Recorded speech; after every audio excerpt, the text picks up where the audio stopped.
Did you know that you can hard boil eggs by baking them? And it's actually pretty simple, but there are a few tips that you need to follow for the best results. First, you'll want to select large eggs. If you go for small or jumbo eggs, then you'll get different results than I do. Next, select your pan. The ideal would be a muffin tin, since the individual muffin cups will hold a whole egg perfectly and prevent it from breaking prematurely. They'll slide around a little bit, but not nearly as much as in a non-divided pan. I have not personally tried it, but you could probably use a mini muffin pan as well. If you don't own a muffin pan, the perfect solution is to place an oven-safe rack on top of a baking sheet. The rungs will hold the eggs in place so they don't roll around on the pan and crack. You may find that the eggs bake a little faster on the wire rack than in the muffin pan. Now, whichever pan you choose, you'll want to carefully place the eggs on the center rack of a preheated 325 degrees Fahrenheit oven. The amount of time that you'll want to bake your eggs will depend on how dry or hard you like your yolk. As you can see, the white of the 20-minute egg was not set, so I couldn't even peel it.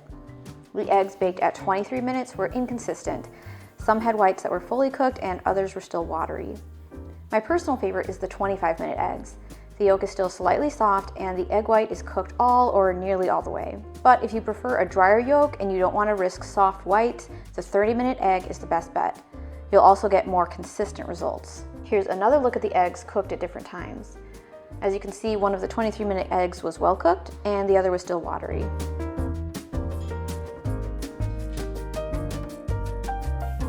So in my experience, it doesn't work very well to make soft-boiled eggs in the oven. Hard-cooked eggs are much more consistently baked. If you're looking for a great soft-boiled egg method, I'll have my tutorial linked in the description. Now, as soon as the eggs are done baking, remove them from the muffin tin into a bowl of ice water.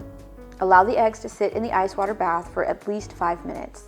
After the eggs have cooled, gently crack them all over and peel off the shell. I like to slip a spoon underneath the shell for easier removal of those pesky shells. It's important to get the spoon underneath the thin membrane of the egg before you slide it around the egg.